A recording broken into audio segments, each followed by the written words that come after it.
एकमपुर नामक एक गांव में तेजेंद्र नाम का एक मेहनती गरीब कुम्हार रहता था। वो अपने हाथों से मटके बनाता और उन्हें बाजार में बेचता। वो अपनी बीवी उर्मिला और छोटी बेटी चिंकी के संग रहा करता था। लीजिए लीजिए सुंदर सुंदर मटके, ऐसे मटके जो आपके घर में कई चीज़ों के लिए काम आ सकते हैं। ठंडा पानी रखने के लिए, माखन रखने के लिए, पौधे उगाने के लिए। लीजिए लीजिए सुंदर सुंदर मिट्टी के घड़े लीजिए। भाई ये छोटा मटका देना और मुझे ये कांच की बिंदी से सजाया हुआ मटका देना। ये लीजिए और आप ये लीजिए। तेजेंद्र खूब मेहनत करता, रात भर जाग जाग कर नए नए डिजाइन और अलग अलग प्रकार के मटके बनाता है और उन्हें बाजार में बेचता। एक दिन उसकी बेटी चिंकी जब स्कूल से घर आ रही होती है, तभी एक कार से टकराकर उसका एक्सीडेंट हो जाता है और जब उसे हॉस्पिटल ले जाया जाता है तभी डॉक्टर कहते हैं, तेजेंद्र जी, आपकी बेटी चिंकी के आंखों की रोशनी चली गई है, वो अंधी हो गई है। क्या? ये आप क्या कह रहे हैं डॉक्टर साहब? ऐसा कैसे हो सकता है?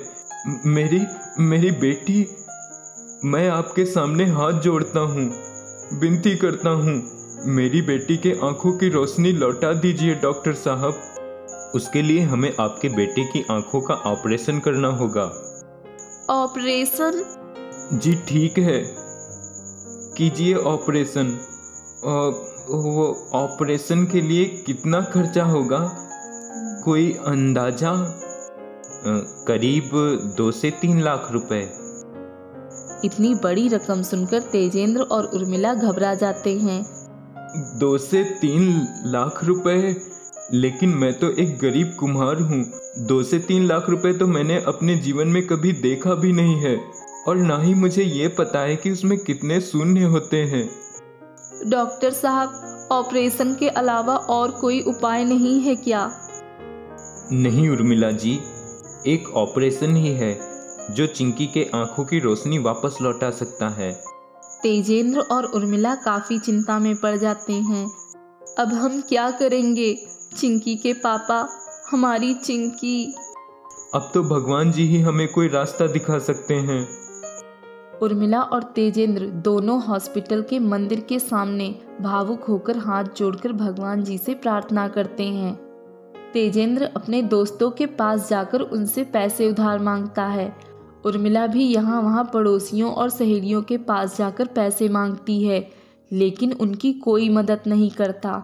उसी गांव में तेजेंद्र का सौतेला भाई रतनलाल रहता था, जिसका मसालों का बिजनेस था और पैसे वाला होकर भी बहुत लालची था। मैंने हर एक से पूछा, लेकिन किसी ने 1 रुपए तक की मदद नहीं की। मैंने भी हर किसी से पैसे मांगे, लेकिन किसी ने मदद तो नहीं की, पर 4 ताने और मारे। शायद रतनलाल भाई अपनी कड़वाहट मिटाकर इस संकट भरे समय में हमारी मदद कर दें। तेजेंद्र और उर्मिला दोनों रतनलाल के पास मदद मांगने जाते हैं, लेकिन घमंडी रतनलाल उनको खूब खरी खोटी सुनाता है। अरे ओ 2 कौड़ी के कुम्हार, क्यों फूट गए तेरे सारे मटके? बेवकूफ, तो जैसे भिखारियों पर मैं अपने पैसे नहीं खर्च करता, चल जा यहाँ से। रतनलाल भाई, सारे गिले शिकवे मिटाकर कर दीजिए ना मदद। सौतेले ही सही, आप चिंकी के चाचा लगते हो। अरे तेरी चिंकी अंधी हो जाए या अपाहिज हो जाए, मैं फूटी कौड़ी की भी मदद नहीं करने वाला। रतनलाल तेजेंद्र को बेइज्जत करके उसे धक्के मारकर घर से बाहर निकाल देता है। तभी रतनलाल के घर के बाहर तेजेंद्र को एक ऋषि मुनि मिलते हैं और वो उन्हें अपनी दुख भरी पीड़ा बताते हैं, जिसके बाद, चिंता मत करो बेटा, मैं तुम्हें अब वो बताने जा रहा हूँ जो इस गांव में ज्यादा किसी को नहीं पता।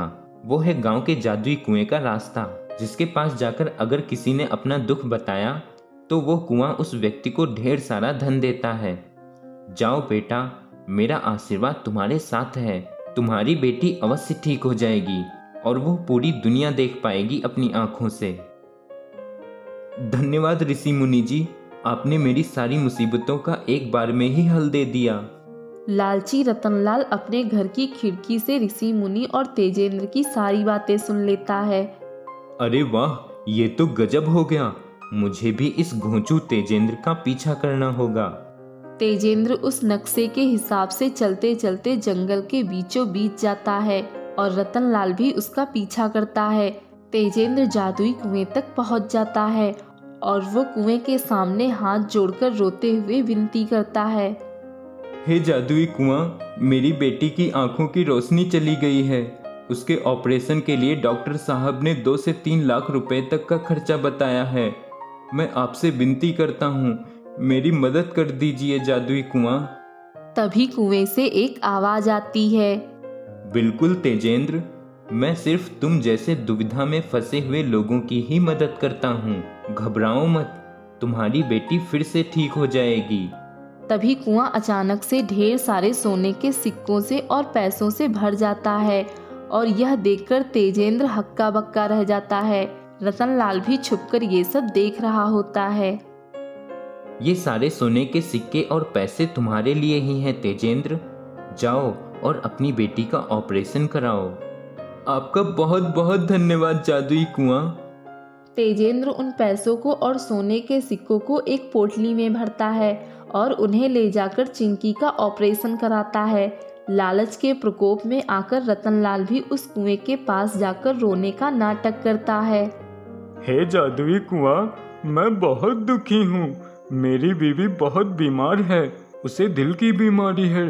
डॉक्टर ने ऑपरेशन के लिए 50 लाख रुपए मांगे हैं। मुझे भी कब्ज का प्रॉब्लम है। मदद करो जादुई कुआं, मदद करो।